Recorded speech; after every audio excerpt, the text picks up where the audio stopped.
Enough is enough. The Astros bats have gone silent once more. No fire, no urgency, just another shutout loss. This isn't championship baseball. It's embarrassing. The clock is ticking. Jainel Diaz, this is Locked On Astros. Hello and welcome to Locked On Astros, your daily Astros podcast. Here are your hosts, Eric the Man Huysman and Brett H-Town Wheelhouse Chancey. We are Locked On Houston Astros. We hope that you join us for a daily Locked On Astros podcast. My name is Eric Huysman. He is Brett Chancey, and we are here for you every day after every loss, after every time the Astros get shut out in back-to-back games. We are here. We are your punching board, whatever you want us to be. We are appreciative of all the everydayers, people that listen to our podcast every day. We have been doing this for a combined 18 years, and we were going to be here all off season, all regular season, all postseason. So thank you for all the everydayers that make us part of your daily routine. Today's episode is brought to you by FanDuel. Football season is right around the corner. Visit the FanDuel app today and start planning your future bets now. So, Brett, I know that this weekend was not great. Today's game was not beautiful either.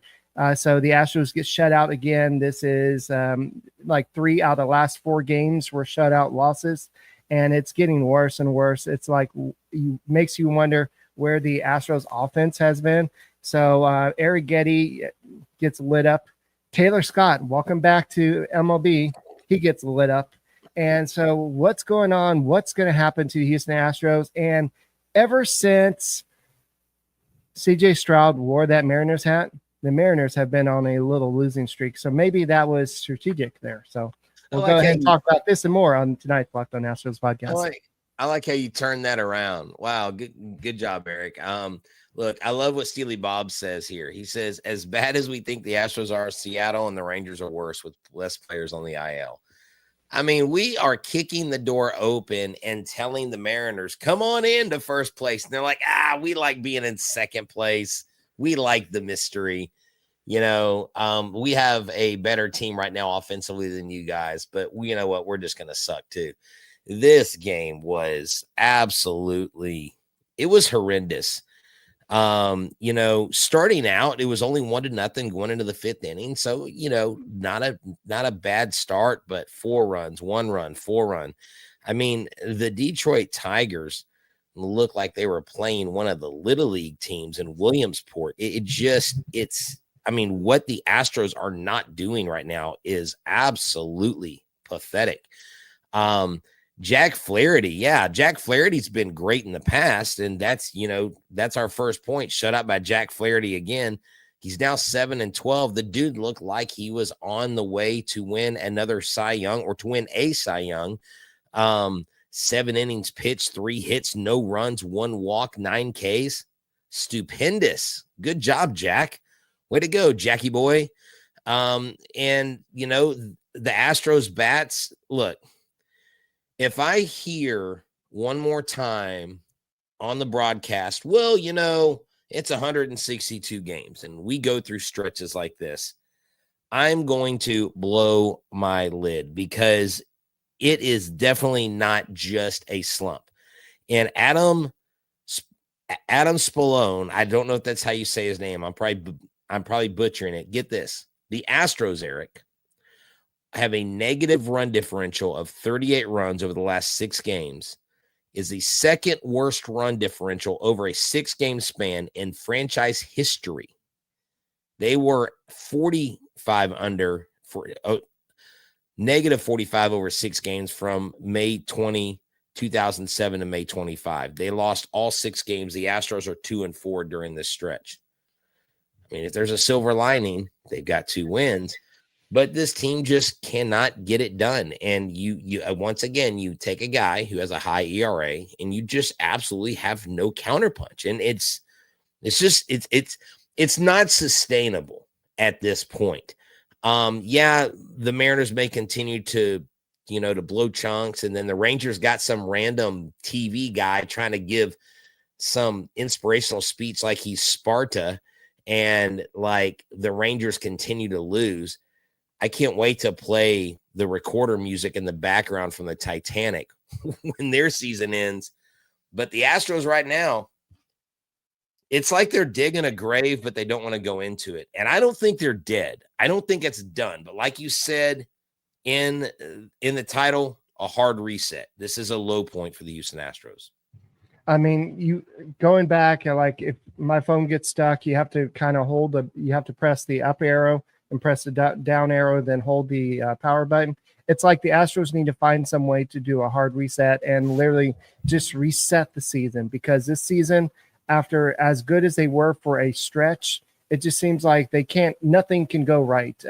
When they pitch good, the team is great. The offense, they get just enough offense, but right now, if they pitch bad, they can't get any offense, and nothing is going in sync. This team is not in sync. This is out of sync. It's just nothing's going the way it's supposed to. And I'm not going to blame it on one person. It's not about the lineup. It's not about roster. It's about roster configuration, but it's not about the lineup. It's not about, well, I think that this person needs to be hitting here. It's just about people not getting the job done. It's about being overly aggressive. Just there's too much pressure. And even Spencer Arrighetti talked about that. And we'll talk about what Spencer Arrighetti did in today's game. But he talked about, I feel like there's a lot of internal pressure put on me and other people coming back from the IL to kind of not necessarily rescue the season, but to perform. Because honestly, like I said at the trade deadline, yes, the offense was great, but they needed pitching. You can't continue to expect to get this production from a bullpen of a bunch of nobodies and get this production from a rotation that outside of Hunter Brown and Framber Valdez, who's pitching his way out of the hearts of the Houston Astros fans by what he's saying. And I think out of the locker room with some of the things he's been saying recently. Right. So it's like this team is falling apart. And all I could say is they're still in first place. They're still a game and a half above the Mariners. And that's the craziest thing, Eric. They've scored 4 runs in 4 games, and yet the Mariners, I'm sorry, is this more an indictment on the Mariners than the Astros? Because shouldn't the Mariners be up 3 games right now? I mean, come on, Seattle. Your fans, come on. Trident up or whatever y'all call it. See us rise. I mean, where is this Leviathan coming out of the Pacific Ocean? It's called the mediocre Mariners for a reason. I mean, yeah, the Astros absolutely suck right now. They are blowing chunks. They are terrible. But thank you, Seattle and Arlington or South Oklahoma Rangers, for being absolute failures at taking over. Y'all should be in the lead by 5 games, Eric. Let's not talk too much smack, because we don't want the Mariners to be like, you know what this guy H-Town Wheelhouse said? Let's put this on the billboard. Big Dumper doesn't quote Wheelhouse. I promise you. But seriously, today this was another frustrating loss. And I saw someone in here saying, I don't think they care anymore. And that's not it. It's not that they don't care. But man, when things go badly in this clubhouse, they go badly. It is either an extreme up or down. And Eric, this club, though, think about what they did without all their main players with that AAA lineup. They overperformed, but they didn't really overperform because they didn't have to score a ton because their pitchers were throwing zeros on the scoreboard, right? So the zeros from the pitching staff was masking the lack of offense. The offense has lacked all season long. If you want to talk about a high-powered offense, this team is not a high-powered offense. So they're not going to home run their way into a series win in any series of the playoffs. They're going to do it by solid pitching and putting up 4 runs or more, So, I mean, this team is what it is. And roster construction, you hit the nail on the head. Mike Stanton has beat that drum for 3 or 4 years now. It is about roster construction, and it's not about not caring or anything like that. And I'm going to go back to losing draft picks. I'm going to go back to winning all those, winning the championships, trying to go for all those other titles and falling short and trading away all the players. But at the same time, looking at some of the players they've traded, they haven't really gone on to a lot. So it's just the Astros are where they are for a reason. And we'll go and continue this discussion next. And we'll go ahead and talk about the offense. Where is it? What can the Astros do? We're going to talk about that next. What's up, Astros fans? I want to tell you about FanDuel because on August 26th, it's officially FanDuel Futures Day. And who live for bold predictions and preseason hunches. That's right. For just 24 hours, FanDuel is giving you deals on NFL season predictions. So whether you're calling your MVP, eyeing a long shot division winner, or ready to crown your Super Bowl champ before week 1 even kicks off, this is your moment. FanDuel makes it easy to place parlays on division winners and dark horses, on MVPs. Is Joe Burrow going to climb back to the top? Will it be Josh Allen? Will it be CJ Stroud? Heck, will it be Will Anderson Jr.? I mean, who knows? But visit the FanDuel app today and start planning your future bets now, because Futures Day is one day and one day only. FanDuel, play your game. Hey guys, thank you for making Locked On Astros podcast your first listen every day, whether it's on YouTube. Go ahead and subscribe to us. Go and make us first listen Apple, Odyssey, Spotify, wherever you listen to your podcast. Go and check us out. Go and check out Michael Connor, the Locked On Astros postcast. And if you want to see Brett with his hat off again, let's go ahead and root for Astros victory, because if he's going to go ahead and take it off for a short, I think he should do it for if the next Astros win, you should go and do a whole show without the hat. So a whole show? Yes. Eric, the fans are asking for that. So well, hold on. The fans are asking for that. I see Brett no hat. Oh my gosh. Oh, so crap. But, I'm gonna have to get a haircut first. Okay. So let's go ahead and move on to the offense. The offense has been a big issue, obviously, lately. 11 strikeouts. Jack Flaherty had the 9 strikeouts. I called Jack Flaherty good bad yesterday because he's as liable to have a good start and strike out 9 guys versus have a bad start and give up like 6 runs. Unfortunately, against the Houston Astros, it's the latter, or the former, whatever it was. But whatever I said. But the Astros just could only get 5 hits in today's game, 11 strikeouts overall. They did have 2 walks. There was another great play by Jacob Melton, and there could have been a couple more runs scored today. But unfortunately, it didn't matter. 10 runs were scored by the Orioles, and no runs were scored. This is back-to-back games. Like I said earlier, this is 3 out of 4 games. The Astros have been shut out. So the question is, Brett, where is the Astros offense? It's like, if you think about it, that's 27 innings. Are you asking me where it is? Scored. Yes. Well, it's on the field. They're just not hitting. They can't hit a plug nickel, to quote Coach Boone from We Are the Titans. But dude, we've got a listener all the way from Korea, and he said in Korea they're upset. They're really mad at like Jim Crane. They're talking about the incompetence of Joe Espada. That's crazy, dude. Like right here in Korea, Astros fans are absolutely bashing Jim Crane, Dana Brown, and Joe Espada for their incompetence and arrogance. Wow. I mean, and then of course people are like, Korea doesn't know anything about baseball and all this stuff. So we got this back and forth going. But Eric, Sanchez in the cleanup, my guy Trevor mentioned it. Why? When Jordan comes back, maybe at some point, maybe Cam Smith does need to go down to the minor leagues and just spend the rest of the season there and save a year of service time. Okay, but maybe he needs to, because he's doing nothing right now and he's not playing every day.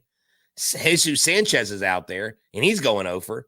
That dude's 0 for 2,758 or whatever it is. I've lost count.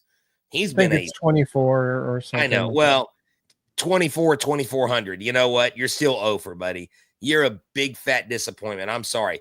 Now, yeah, thank you. You saved a game from being a 20-run blowout or 19-run blowout. 19-0. Yeah, but God dang it, man. Go to the plate and hit the damn ball. Just hit the damn ball. Come on, put the bunt sign on. I mean, we got guys stealing bases on Caratini that only have 7 stolen bases all season. I mean, they were just running the mill on us. Look at that. Cam is 10 for his last 98, bro. I love Cam Smith, and I think Cam Smith has a bright future, and it's nothing against Cam Smith. But dang it, if Joe Espada, if you're not going to give the kid every day at bats, send him to AAA where he's going to get every day at bats and tell him he's got to focus on making in this roster next year. Motivate that kid. I promise you.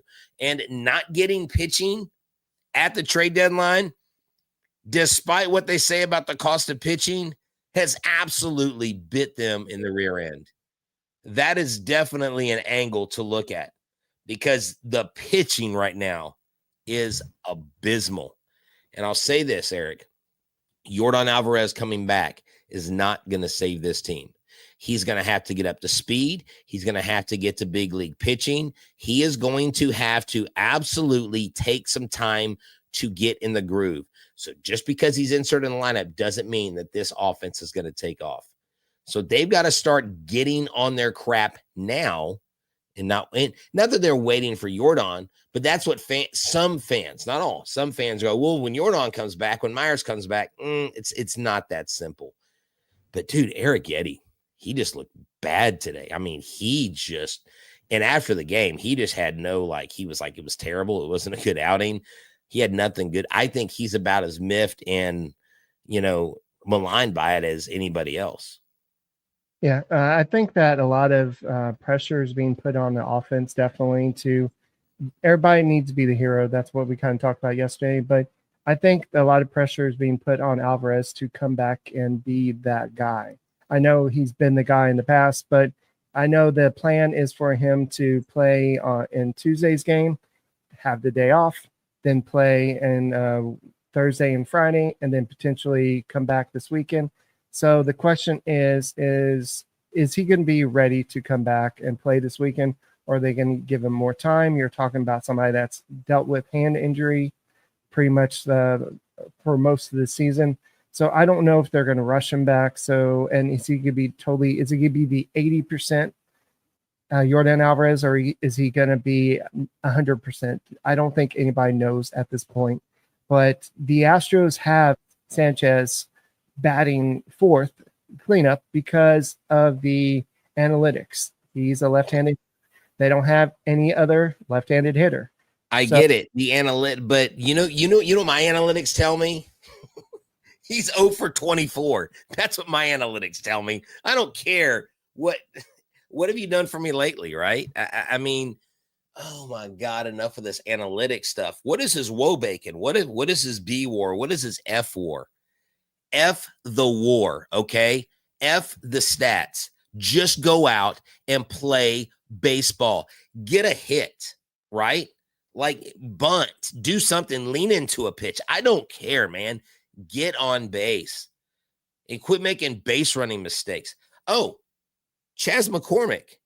If Chas McCormick pitches, can he be reinserted as a position player like Shohei Ohtani? I'm not sure. I think you would have to leave the DH. I think you would lose the DH or something. Well, I mean, he's not classified as a two-way player. I think he has to pitch 17 more times for that to happen. Don't get me wrong. I love the way Chas McCormick has shut out and he got his first strikeout in today's game, but I don't want to see Chas McCormick pitching 17 more times. That means bad things. Look, I mean, Eric, as bad as it's been, you might see it, but you know what? You know what Chas has that Ohtani, you know what Chas doesn't have that Ohtani does? Scandal. I mean, Chas isn't throwing his interpreters under the bus for gambling. He isn't going sideways on Hawaii deals and cheating people out of $240 million. I mean, at least Chas is a clean dude. I'm sorry. Yeah, that's the face of MLB. 2 big scandals, not a word from MLB. But Chas McCormick, he's playing hero right now.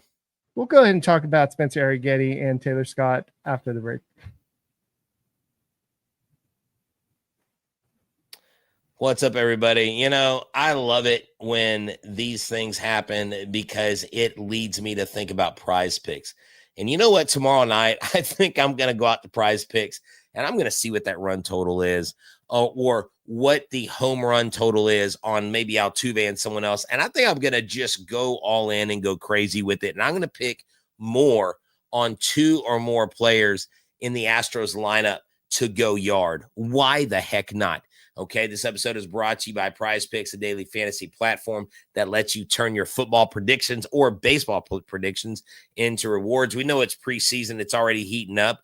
College football isn't far behind, but baseball's in full swing too. Do you got your eye on a big-time quarterback, or Jose Altuve snapping the Astros out of their funky slump right now? If you do, you can download the Prize Picks app today and use the code LOCKEDONMLB. You'll get $50 in lineups after you play your first $5 lineup. Prize Picks is simple to play. Just pick, again, 2 or more or less on 2 or 6 player stat projections, and you are on your way. You can win up to 2,000 times your money. And if you use the code LOCKEDONMLB, you get $50 in lineups after your first $5 play. Prize Picks, run your game.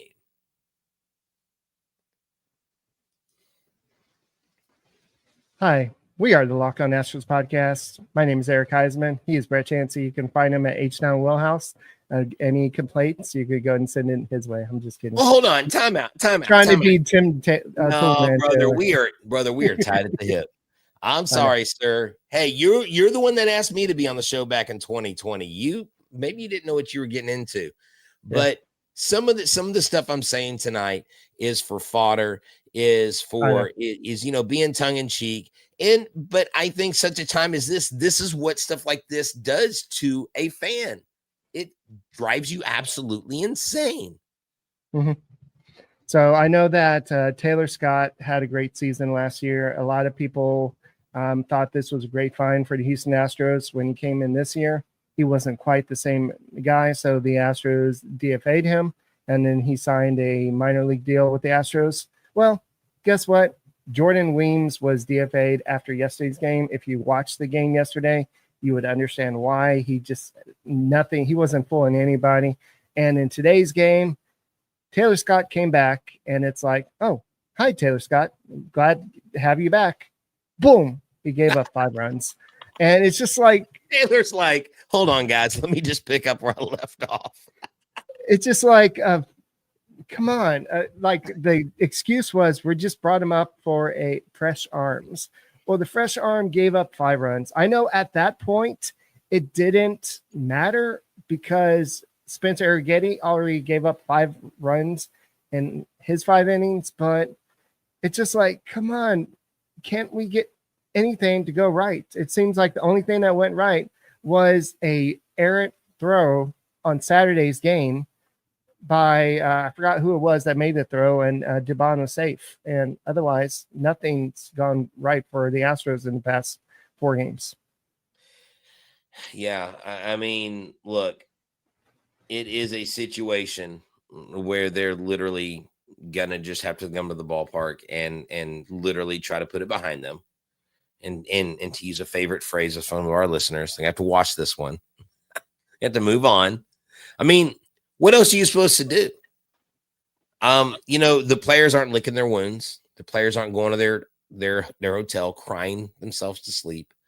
They're probably talking to their kids over the phone if they're not in town with them. And they're just moving on. And that's all you can do. And you hope the next day brings a win. I really think, Eric, the next win they get, whether it's tomorrow or the next game, they're going to go off. And I don't know, who do they have next versus the Tigers? Is Scooble? It's Scooble versus Hunter Brown. And Scooble's at this rate, you're facing the best pitcher. One of the best pitchers in baseball. Hey, chill. You think you're going to score on him? Eric, chill. I forgot Scooble was going tomorrow, dude. Chill. I wasn't yelling at you. Yeah, so let's see. Charlie Morton, 8-10, 520. He's probably going to throw a no-hitter. Let's see who's next after that. So we got Framber Valdez, we got Hunter Brown, but then we also have this offense. Yeah. I mean, oh my gosh. Brett. Forget about Alvarez being the answer. Brandon Walter is the answer. Wait, he got shut down for the rest of the season. So he's not the answer. Yeah, I didn't think that Brandon Walter though was going to come back and like make a massive difference. I mean, he's gone, right? So, someone said, "Is Billy Wagner available?" No, Billy Wagner's not available. Billy Wagner, if you thought Taylor Scott got lit up, Billy Wagner would get crushed. Maybe that's the problem, Brett. No sense of urgency. Look, it appears that way. I can't say that. Now, speaking of no sense of urgency, did you see what happened to Kyle Tucker in Chicago? I heard he got booed for not running out a play. He got booed because he just turned around and walked to the dugout. Today, Craig Counsell said Kyle Tucker will have a few games off. He benched him. Wow. So, yeah, he benched him for a few games. This is the guy that's trying to get a $500 million. Joe Espada would not be doing that. No, Joe Espada doesn't do that. Joe Espada, he's not that guy. He's a little too milquetoast for that. Speaking of which, do y'all think that'll light a fire under the Astros' butt if all of a sudden Jim Crane just said, "Joe, come to my office," and he just sits him down and says, "You've done a great job for us, but we're going to go in a different direction," and they bring in a different manager? Or do you think that we're beyond that at this point? Well, they would naturally move up Omar Lopez, but because I've actually asked this question to Mike Stanton many times. Mike Stanton, who basically has like 19 years experience and has seen players like coaches, position coaches fired mid-season. And he said it actually is a negative a lot of times on the clubhouse because they're like, "Oh, he lost his job because of me." And so that's not going to motivate them. If that motivates them, that's kind of sick too. Look, they're also in first place right now. I just don't see the Astros doing that. So fans keep on saying this is all Joe Espada's fault. Well, what do you want them to do? Joe Espada's not swinging the bat. Joe Espada, I mean, look, you can tell the guys to attack differently. You can give them the game plan. They've got to perform. That's all there is to it. But it's another night of the Astros making a guy look like a Cy Young nominee. When we face him, what happened to all those other teams that face them when they didn't look like? Why do we have to be the team that turns their season around? You know what I'm saying? It's extremely frustrating, excuse me, because of the expectations of this team. But I think the most important thing that I've said all night is this. When the Houston Astros were winning all those games, the pitching was the reason. The hitting gave them the W's in the run column, but the pitching sustained. And even at times, an underperforming offense still won games because their pitching was throwing zeros. This team has not ever been an offensive juggernaut, okay? There have been times where they've been really good, but they've never been great.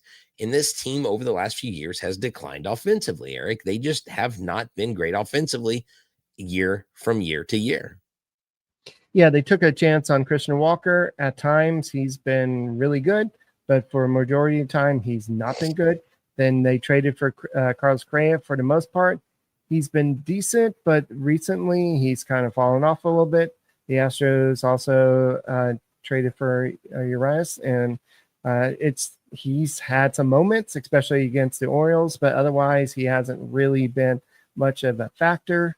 So overall, the Astros didn't really go for the big fish. The Mariners did. They got Suarez, and that was a big, I guess, motivator for a little bit. They've hit a little rough patch as well. So teams just go through these ebbs and flows. And the Astros, I hate to say this, they're still in first place.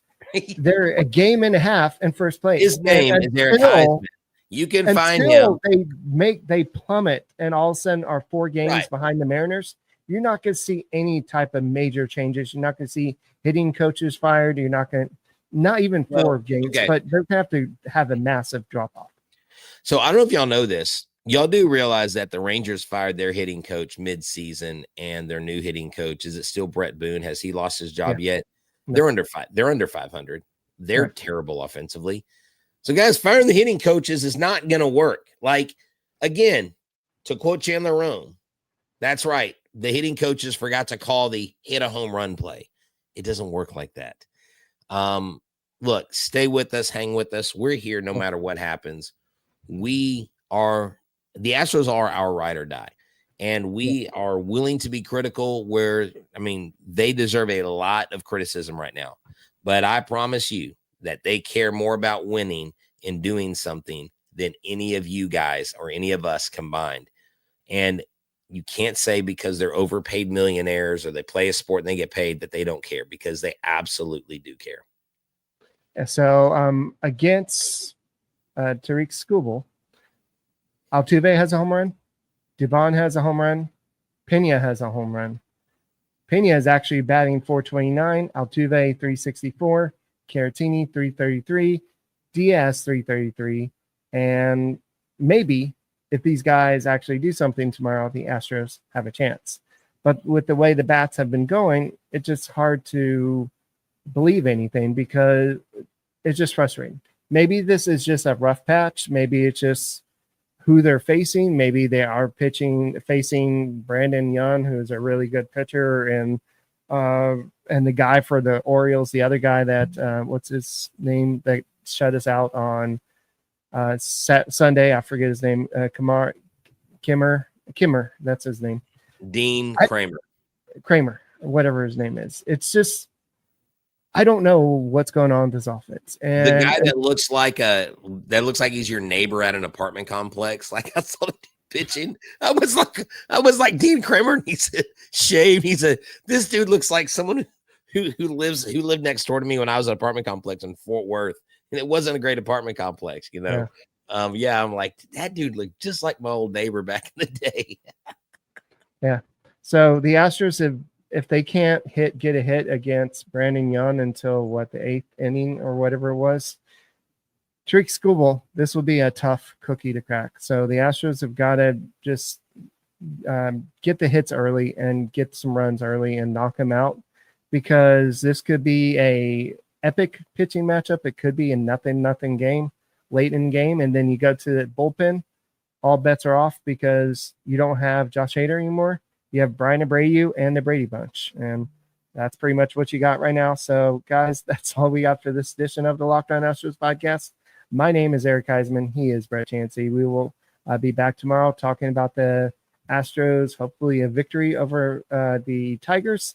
Hopefully it won't be a shutout at least, and we'll go ahead and cross our fingers about that. So we will see you tomorrow. Go Stros. Dear baby Jesus in your golden diaper with all your sweetness and holiness, please let Hunter